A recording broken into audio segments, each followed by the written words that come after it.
What would happen to the economy of the media? What would happen if Christians stopped going to movies and watching television shows and renting videos that included profanity, nudity, sensuality, adultery, brutality, or anything else ungodly, and instead focused on what Paul told us to focus on in Philippians chapter 4, verse 8, anything that's true, honorable, pure, holy, righteous? Think on these things. What if the Christian community just put into words, into life, the words of David who said, I will set no evil thing before mine eye? He'd probably start a riot.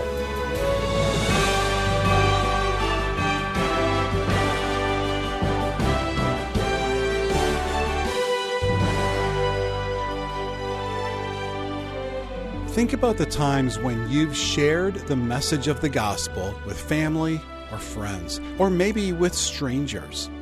Sometimes that can result in healthy conversation and debate. Sometimes it might turn them away. But it's also possible that sharing the gospel will cause anger and resentment. That happened in the book of Acts, and we're looking at that story today here on Wisdom for the Heart. This current series through the last chapter of Acts is from our Vintage Wisdom archives. Stephen Davey first delivered this message in 1998. He's calling it The Riot. We have seen the Apostle Paul serve in Ephesus for some 2 years now.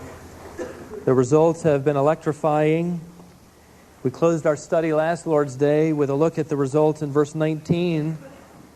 We discovered them burning their books and their sorceries and their superstitious formulas. The worth, as we talked about, was in today's economy based upon the average wage today of a working individual was somewhere between $8 and $10 million. They burned it up. The Christians were throwing away all of their ties to their pagan surroundings, their pagan rituals, their pagan religion. They were now, because of this, becoming a threat to the Ephesian economy, which was based upon its temple worship and its paganism.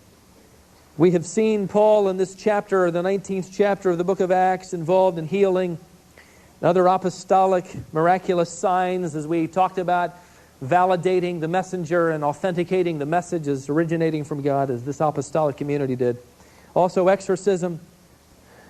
In our last discussion, I mentioned the rise of the fascination that we have today with the demonic world, the misapplication of the experiences of the apostolic community of the believers today. What we need is a return to the study of the doctrines of Christ. The words of Christ, which Paul declares here, are the divinely empowered vehicle or weapon for destroying the logical schemes of Satan. We need a return to the nature and character of God. What we need to be selling out of are books not on how to bind some demonic spirit over some sort of territory. Please give us a reference from that one. And all kinds of misinterpreted and misapplied texts. What we need to do is have books selling out of the bookstores, and I hold hope for it, on basic Bible doctrine, books about God, His nature, His character, His attributes, books on and explaining this book, the Bible. I happen to believe, as I said last Lord's Day, that Satan enjoys the fact that Christians are so distracted by his kingdom and by his power, so caught up and mesmerized by his fallen angels. We're looking for them under every bush, and I should add to that, we're mesmerized, it seems, by the good angels as well. So that we fail in our attraction to God's supremacy and God's power and God's holiness and God's wonderful grace and God's supreme kingdom of light, which has already conquered the kingdom of darkness. And to that kingdom we give our adherence and our delight and our joy and our study, the kingdom that endures forever and forever. Well, that's my introduction for today. Now let's go back to Acts chapter 19. And we read in verse 23, and about that time there arose no small disturbance concerning the way, this early nickname of those who followed the man who claimed to be the way. I want you to skip over to verse 40 and look there. You can read where the town clerk ends the riot by saying, for indeed we are in danger of being accused of a riot in connection with today's affair, since there's no real cause for it. And in this connection, we shall be unable to account for this disorderly gathering. I want to read the ending here for you as well as the beginning, just to let you know that the Christians have not purposely created the disturbance, the riot.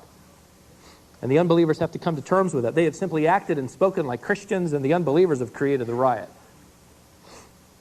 Now verse 24. For a certain man named Demetrius, a silversmith who made silver shrines of Artemis, was bringing no little business to the craftsmen. That means he was creating big business. These he gathered together with the workmen of similar trades and said, men, you know how that our prosperity depends on this business. We get to the bottom line real quick. And you see and hear that not only in Ephesus, but in almost all of Asia, this Paul has persuaded and turned away a considerable number of people, saying that gods made with hands are no gods at all. Imagine that. And not only is there danger that this trade of ours fall into disrepute, but notice also that the temple of the great goddess Artemis be regarded as worthless, and that she whom all of Asia and the world worships should even be dethroned from her magnificence. And when they heard this, they were filled with rage. They began crying out, great is Artemis of the Ephesians.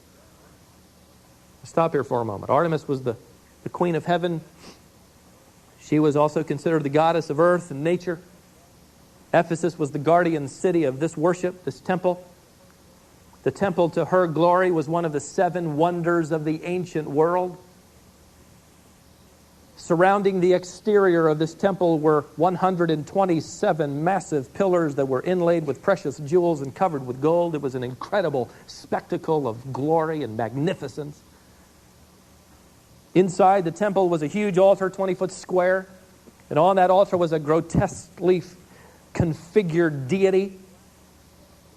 It was a black stone that supposedly had fallen from heaven, a meteorite in the fashion of a woman or fashioned by someone to look like it. People from all around the Roman Empire would make a pilgrimage to Ephesus. 1 week out of the year was their Mardi Gras. It would be a week of debauchery and immorality as they came to worship their goddess of fertility.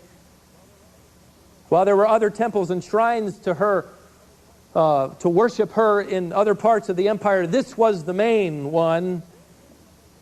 It was the worship of the goddess. And I want you to know that the worship of the goddess is not dead. It wasn't new then, and it isn't something that has ceased. As hard as it may be to believe, a revival of goddess worship is growing stronger every day, even in our own country. When you read in the newspapers about the Episcopalians and the Methodists and the Baptists all wanting to gender neutralize the Bible and take out the masculine forms of God and alternate between he and she and replace references to our Father with instead our Mother, this traces its roots to ancient days. One of the expressions that most people aren't aware of is a movement that's about 30 years old now known as feminism, that is deeply rooted in Gnosticism or goddess worship.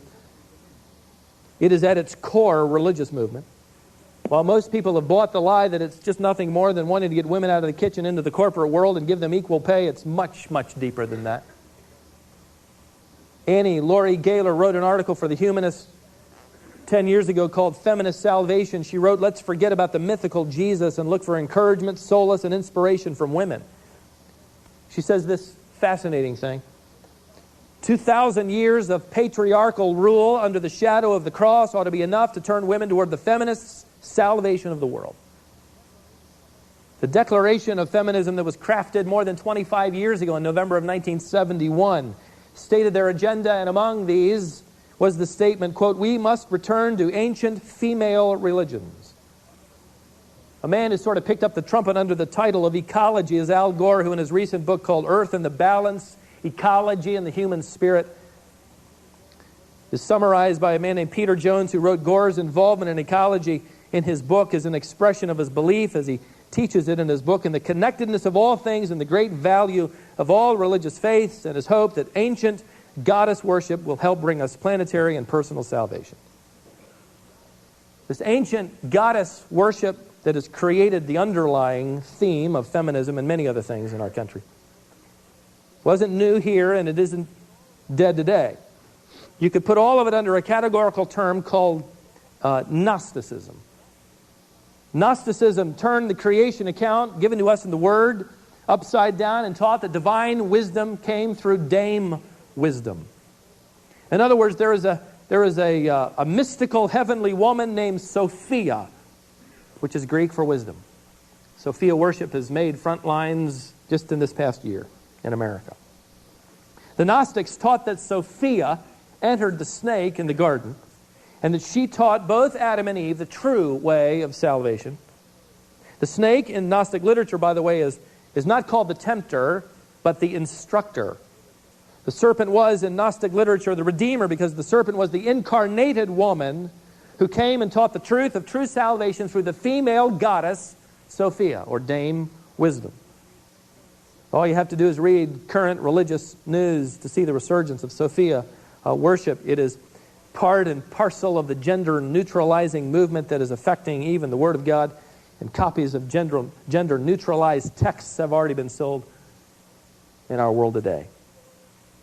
The divine revealer, according to Gnostic literature, is feminine. Summarized well by Roman Catholic theologian Carol Christ, who said, "I discovered or found God in myself, and I loved her fiercely."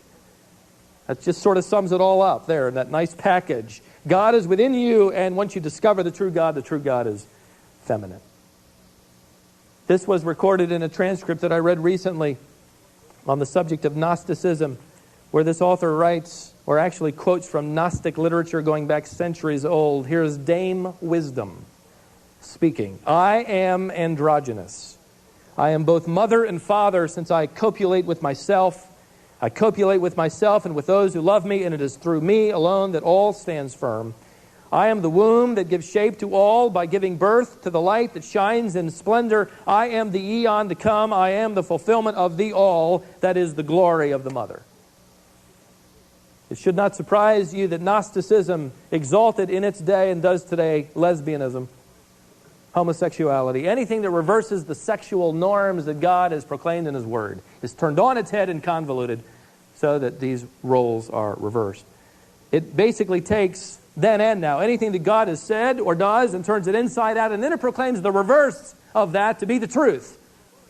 Well, if you want to see the reverse worshipped, if you want to see a society inundated by goddess worship, all you have to do is travel to Ephesus and take a look at a religion that was so perverse, so degrading, that it affected the entire city. And furthermore, before we go back into the text, you ought to know that the temple of Artemis was so powerful in its day that it superseded even Roman law.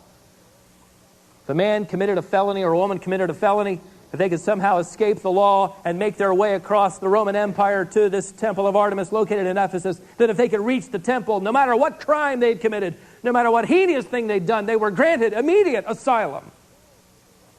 And so Ephesus is filled not only with superstitious sorcerers and religious fakery, it is filled also with felons who had escaped the law by making their way to the temple.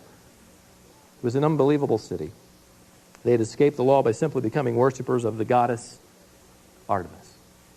Now look back again as Demetrius speaks in verse 27. Not only is there danger that this trade of ours fall into disrepute, but also that the temple of the great goddess Artemis be regarded as worthless, and that she whom all of Asia and the world worship should even be dethroned from her magnificence. That's what was happening. Demetrius is the spokesman here. He is the protector of false religion and of religion's profit margin. An inscription, by the way, discovered in Ephesus around this time, AD 57, describes a certain Demetrius who was also, it says, warden of the temple. If it is the same man, then this would indicate he's not only the head of the silversmith union local, but he is also behind the scenes as a leader in this temple. A temple whose profit margin, according to his own words, was in jeopardy. By the way, this temple was so wealthy that it was the leading banking institution of this part of Europe. They received so much money and so many gifts from leaders across the entire empire and world. They were so wealthy, so opulent, that they not only collected deposits, but they made loans. This was the standing bank of Asia Minor. You don't mess with the bank, right? Demetrius' comments could be summed up this way: either Christianity is stopped or the bank goes bankrupt. For 2 years, Paul has been teaching in the hall of the tyrants. You remember him? Where was Demetrius then? Well, Paul isn't a threat. Let him teach. all that he wants about this male redeemer, the God-man. Big deal, no problem. But now it's different. Now it's affecting the pocketbook. Step on a man's pocketbook and watch him scream in pain, right? You see, Christianity is accepted as long as it doesn't change anything, upset anything, or require anything. Christianity is okay as long as it just goes with the flow and doesn't create trouble. That's the kind of Christianity we want. Can we make a little application here before we go further? Let's apply what the Ephesian believers were doing here that was affecting the economy of their city to maybe one little arena of economy that maybe we could affect in America. What would happen to the economy of the media? What would happen if Christians stopped going to movies and watching television shows and renting videos that included profanity, nudity, sensuality, adultery, brutality, or anything else ungodly, and instead focus on what Paul told us to focus on in Philippians chapter 4, verse 8, anything that's true, honorable, pure, holy, righteous? Think on these things. What if the Christian community just put into words, into life, the words of David who said, I will set no evil thing before mine eye? We'd probably start a riot. Well, that's too convicting. Let's move on. We're about to have a riot in Ephesus. Why? Because Christians were affecting the industry of Ephesus. How? By acting as if it no longer existed. So, notice the mob escalates, verse 29, and the city was filled with confusion, and they rushed with one accord into the theater, dragging along Gaius and Aristarchus, Paul's traveling companions from Macedonia. And when Paul wanted to go into the assembly, the disciples would not let him, and also some of the Asiarchs, these are leaders who were friends of his, sent to him and repeatedly urged him not to venture into the theater. So then some were shouting one thing and some another, for the assembly was in confusion. And notice this, the majority did not know for what cause they had come together. Classic illustration of society. People tend to do and think what people tend to do and think. We don't know why we're here, but everybody seems to be here. We don't know what everybody's shouting about or troubled about, but boy, that troubles me. I'm going to shout a little bit too. What an incredible picture of the broad road that leads to destruction, and many there be that find it, they just get swept into the current. Matthew 7:13. Now verse 33, and some of the crowd concluded it was Alexander, since the Jews had put him forward. And having motioned with his hand, Alexander was intending to make a defense of the assembly. Now stop here. First part of this verse could be translated differently, which gives us sort of the perspective of Alexander rather than the Ephesians. You could render the first phrase, sumbibazo, some of the Jews instructed Alexander, which is fascinating, having put him forward. In other words, the Jews who lived at Ephesus were concerned that they be associated with Paul, the Jewish teacher, so that whatever happened to Paul would then be deposited on to their account as well. And so Alexander, evidently a leading Jew, steps forward to make a defense. He's going to say, look, we Jews of Ephesus don't have anything to do with this rabble-rouser, this teacher of new doctrine. We don't know him. Please don't put us into the camp with him. We have nothing to do with him. It's interesting that Paul refers to later in another epistle, this man named Alexander as a man who did him much harm. Could be the same man.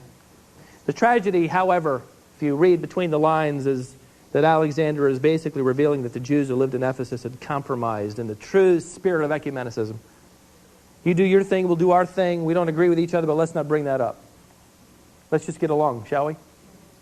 So the Jews who were following a jealous God who would give his glory to none other had been silenced by their cowardice, and they lived surrounded by a city of people who were worshiping this goddess, an incredible immorality. And Alexander does nothing here but desire to stand up and say, we don't want to cause any trouble. Continue in your idolatry and immorality. It's fine with us. Just don't put us with Paul. It's interesting they don't give him a chance to say anything, verse 34. But when they recognized that he was a Jew, a single outcry arose from them all as they shouted for about 2 hours, great as Artemis of the Ephesians. In other words, they knew that Alexander represented this god. They knew that the Jews represented this patriarchal system. Even though there had been a coexistence of Judaism and Artemis worship, there was no agreement.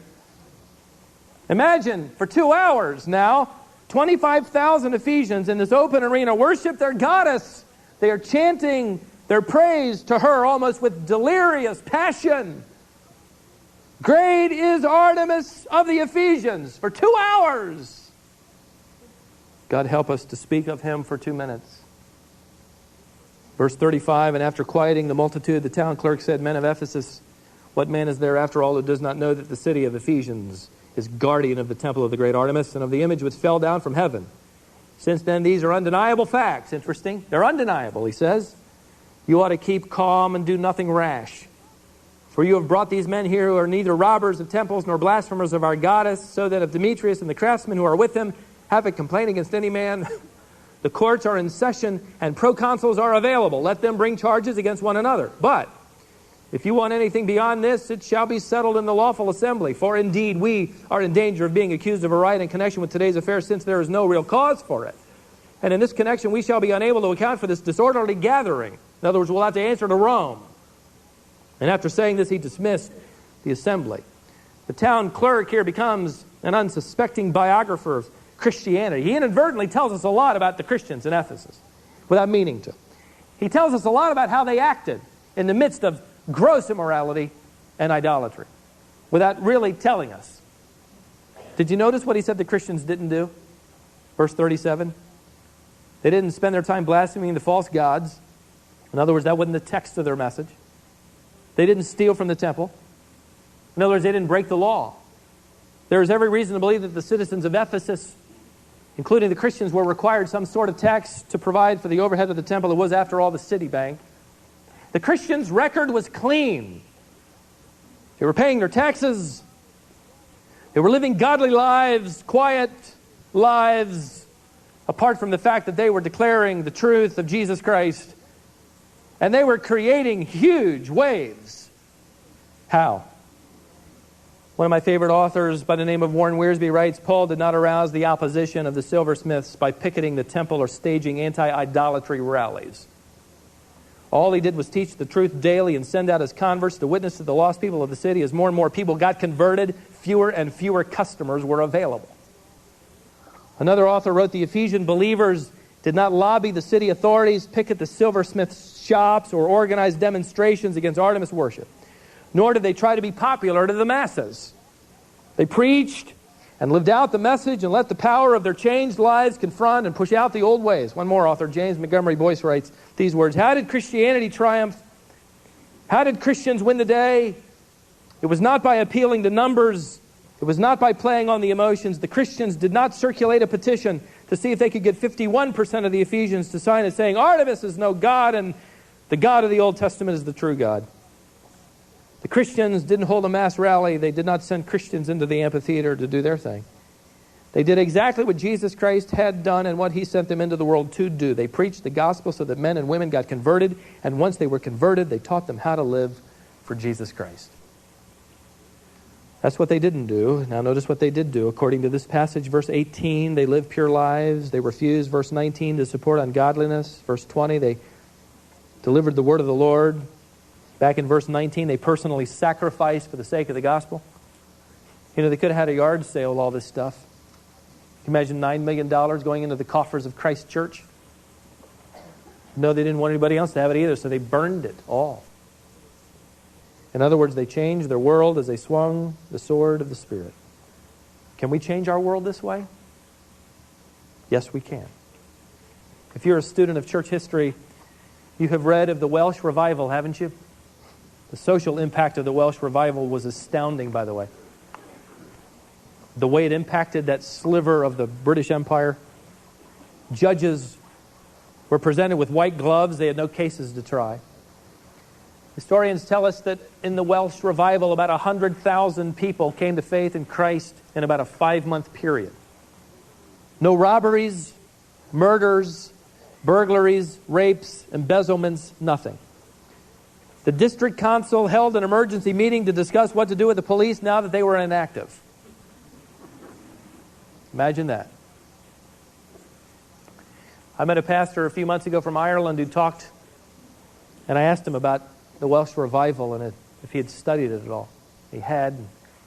He added the comment that it was interesting that while Christians had opposed drinking for so long, it was the Welsh revival that made such an impact that the pubs all had to close down for lack of business. It was the gospel that changed their society from the inside out. If you've read on the Welsh revival, you know it swept into America in a limited fashion. I want you to listen to this article in the Denver Post dated January 20th, 1905. This is an unbeliever, obviously writing, doesn't understand what's going on. But he still gives us a little bit of an insight into what was happening in our country. For 2 hours at midday, all Denver was held in a spell. The marts of trade were deserted between noon and 2 o'clock this afternoon, and all worldly affairs were forgotten. Going to and coming from the great prayer meetings, thousands of men and women radiated this spirit which filled them.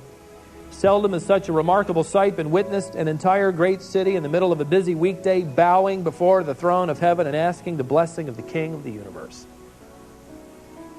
If the church wants to know what to do, it can take its cues from the believers in Ephesus. Ask the Ephesian believers who were facing much more than we're facing now, even though we don't like what we're facing now, right? They changed their world by allowing God through Christ to change them. Then they swung this sword of the Spirit without compromise or apology, by means of or inundated with prayer.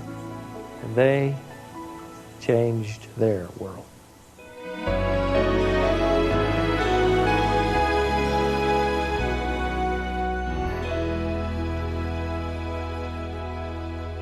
Thank you so much for joining us today here on Wisdom for the Heart, the Bible teaching ministry of Stephen Davey. We have a website you can use to learn more about us. You'll find it at wisdomonline.org. I also encourage you to install our app to your phone so that you can quickly and easily access all of our Bible-based resources. That app contains the audio and transcript of each of these daily messages. We also make available the archive of Stephen's Bible teaching ministry with the full-length sermons arranged by book of the Bible. You can follow along in our daily Bible reading plan and more. The Wisdom International app will work with your smartphone, your tablet, or a smart TV. It's free to install and use, and it's a great companion for your personal Bible study. If you've never seen it, I hope you'll take us up on our offer to send you 3 free issues of our monthly magazine. The magazine is called Heart to Heart. We send it to all of our Wisdom partners each month, and we'd be happy to send you the next 3 issues if you'd like to see it for yourself. You can sign up for it on our website, or you can call us today. Our number is 866-48-BIBLE. That's 866-482-4253. We're glad you were with us, and I hope you'll be with us for our next message right here on Wisdom for the Heart.